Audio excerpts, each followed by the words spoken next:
Hey guys, Taylem here. This is going to be a quick video to discuss the Nexus mods and S.T.E.P websites.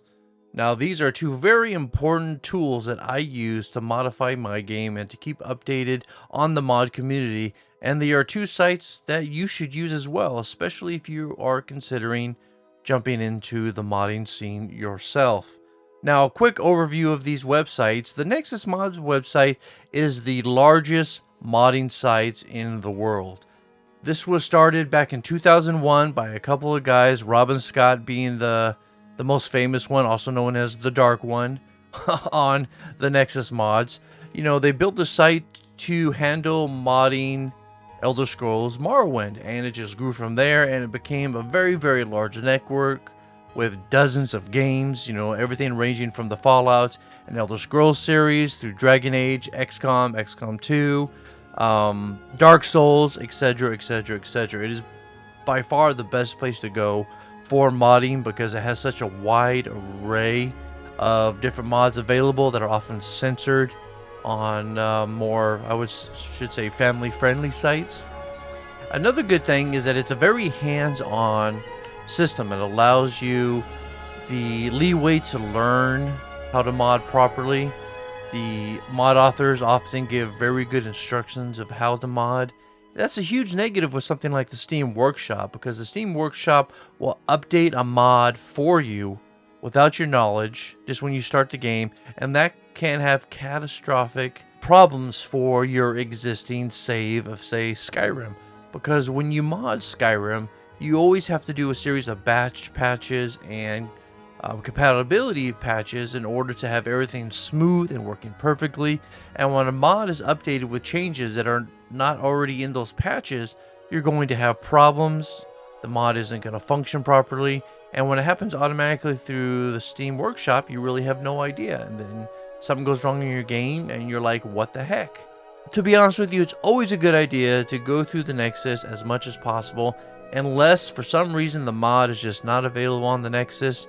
Then you can do it on the Workshop, but there actually is a way to pull from the Workshop and convert it into a more manageable mod to add into your game. A good way to do this is through Mod Organizer. Gopher has a good video on it. I'm going to link it down below, and he'll go through the whole spiel for you, because I'm not going to bother with that, because why try to improve on perfection? There's no real point. Most of you who are listening to this probably already have a nexusmods.com account, because you will have needed one to do any of the work in my previous videos. But if you don't, if you're just not sure, it's free. Get one. It's not going to cost you anything. You just have to deal with some ads. You know, they got to pay for it somehow. But they do have a very affordable premium service where you can pay about $4 monthly. And what that gives you is no ads, faster downloads. You get the preferred servers for the downloads. Or you can just go to full-fledged lifetime like I did. I think it's right now it's about 75, 80 US dollars just one time, and then that's it forever. And in my opinion, that's worth it because I mod a lot, because I'm always on the site.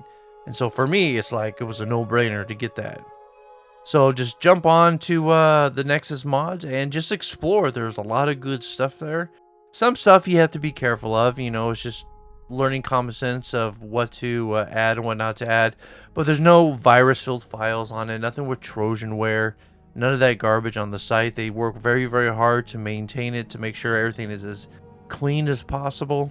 You don't have to worry about the site being iffy.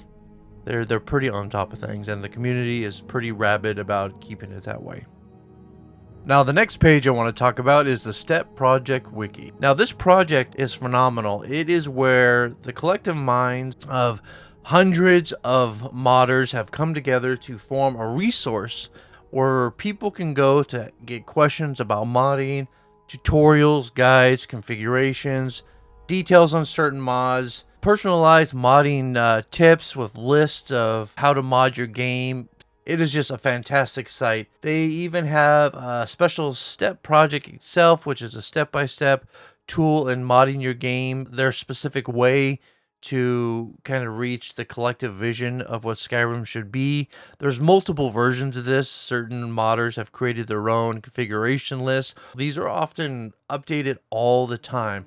So I highly recommend that you utilize the S.T.E.P project as much as possible to learn, to really know what is involved in modding Skyrim to its fullest. Alright guys, I'm going to provide the links down below for all this jibber jabber that I talked about, and you can go and read it so you're clear on the nonsense that I've been spewing, in case I've confused anybody, because that will not be the first time. We're going to continue on the modding series and just hoping to get it done sooner than later, so we can dive into that pretty cool Let's Play that I'm excited about.